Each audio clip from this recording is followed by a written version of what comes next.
So the Denver Nuggets might be trading Michael Porter Jr. This is not been a good week for, the Porter Jr. or the Porter family.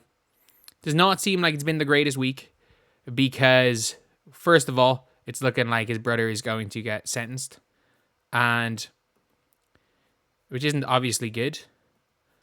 And now it's looking like Michael might be traded into a situation where he's not going to be, they're not going to win. It's looking like he might be traded to the Chicago Bulls, where I just don't see him really being anything because this is Michael, the offense stops here, Porter Jr. He's lucky he plays with Nikola Jokic and is a very good wide open shooter, because if he doesn't have Jokic generating his looks for him, I don't know what's going to happen. But as you can see here, the Denver Nuggets aren't known to be a very active franchise in trades, but after their 14-10, it's prompted the franchise look at multiple options across the NBA. Teams need to inject some new life into the team. Yada, yada, yada. One of the mentioned names was Zach LaVine, who has a distressed market for over a year now due to his injury concerns and inflated contract. LaVine's having a good season and could find his all-star self in Nuggets' offensive system, which revitalized Russell Westbrook's fledgling career. There's no way for Nuggets to try and make a move for LaVine without getting rid of Michael Porter Jr., but his value could land the Nuggets a crucial future asset as well. Zach LaVine, Julian Phillips, and a 2028 top 10 protected pick. And Michael Porter Jr. and Zeke Nagy. So that is a really interesting trade. A future first and Zach LaVine for MPJ. I really don't know if I'm Denver, do I make this trade? Because MPJ, you have won with MPJ. You,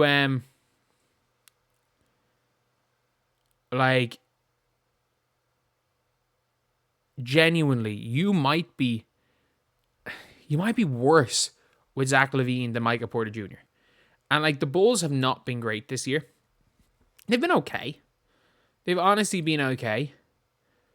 But LaVine's on a smaller contract than MPJ.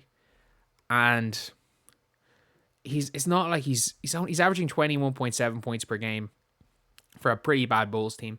And he is shooting 50% from the field. What's his 3-point percentage on the season? He is shooting 43%. Okay. LaVine's still a pretty decent option, but we've never seen LaVine play on a winning team ever. There was that team when it was LaVine, Lonzo, and Vucevic and DeRozan that was pretty good. He couldn't even win for a regular season. I've had no mark for LaVine for over a year. Even the Lakers chose not to get him, despite their clear need for a scorer like him. There are risks associated with his contract and injury history. The Nuggets have seen Michael Porter Jr. evolve into a consistent 20-point scorer, an accurate shooter over 6 seasons, despite injury sidetracking him multiple times over the stretch. He's a gifted offensive talent to bring back a draft asset to Nuggets if he was moved alongside a proven scorer like LaVine, who might still be a level above MPJ as a reliable scoring option. LaVine's averaging this and showing off a more well-rounded team-oriented playstyle, seeing him make a conscious effort defensively while empowering young guards like Kobe White and Josh Giddey. I don't know. I just don't know with this one. I really don't. I don't think this is how Nuggets get themselves over the edge. The problem is Nuggets completely handicapped themselves with the Jamal Murray contract. I'm going to be honest here. With the Jamal Murray contract, if they could find some way of getting help alongside Murray, I think he's almost too similar to a Jamal Murray, where it's you're bringing in a 2 guard and replacing a 3-4. You're replacing the 3-4 with a 2. And that's not going to... I don't know what that's really going to do, especially because your best bench player is probably Peyton Watson. You're going to have to make another move. If you're going to make this move, you're going to have to go and make another move and find someone I'm not talking about specifically Rui Hachimura, but Rui Hachimura-esque, where it's a 6'8", 6'9", 3-4. Big 3/stretch 4. And you can put them out in the lineup with Christian Brown, with Denver. Maybe even just big 3, because you've got Aaron Gordon, who does have injury concerns. So, I don't know. Is Christian Brown, who's been good, do they have enough size with Brown, Lavine, and Jamal Murray on the floor. I don't know. But especially because if you want to beat the Thunder, you got to have size. Like, you've got to, rather than trying to beat the Thunder at what they're good at, you got to just try to beat the Thunder by just playing to their weak points. Because they do have weaknesses, especially size-wise. But I don't know. I don't see the Nuggets doing much this year. And it's one. I think the MVP is such a tough one. I think at this stage, Giannis is probably the front runner. Not by much. I think in very, very slightly, Giannis is the front runner. And I think if the Denver Nuggets can get top 3 seed, it'll be Jokic. And it'll be crazy. The Jokic might have the best season of his career and not win an MVP. But I think you could argue the same about Giannis. Was it 2022 or 2023?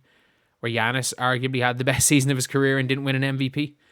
But yeah, that's pretty much it. What do you guys think about this entire thing? Like, are you more so on the side of like that this is one of those trades that will be good for Denver? Because the only logic for me for Denver is that they know it's not going to work if they run it back. So rather than running it back, you might as well just make a couple of changes and like hope that lavine pushes you over the edge, because you know with MPJ you're not going to win a ring. And maybe we make this trade at the risk it doesn't make us better, because we know realistically, not that we're not contenders, but we're not beating Boston, we're not beating OKC. And we mightn't even beat Minnesota. No, they'll beat Minnesota because, to be fair, Cat guarding Jokic was and then having Gobert and help was probably the best way of a team of guard Jokic in 2 years in the playoffs. Or maybe they're just reliant on, look, we've got the best player in the world. We're happy.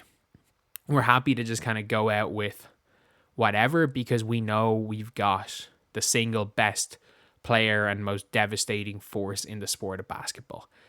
And that's the one thing the Nuggets have, and they know they have. They know that no matter how bad a roster they put around Jokic, they've still got Jokic. And that's going to give them a chance. Almost like prime LeBron James, where I stand by this. Like, if prime LeBron had those rosters that he had gotten, like, there's no way he makes 8 straight finals in the West. There are sometimes he'd be first round losses with some of those Cleveland teams. I'm not saying the one with Kyrie and Kyle Korver and J.R. and Shump and all those, which is still hilarious. Carmelo Anthony saying we were saying that he was annoyed that Shump and J.R. left because, like, oh, we were meant to beat Cleveland that year. And I'm like, man, you won 17 games that year. What are you talking about? You were already, I'm pretty sure, mathematically you were pretty much eliminated from the playoffs with 20 games to go that year. I don't know what you're talking about. But anyway, yeah, I'll see you guys.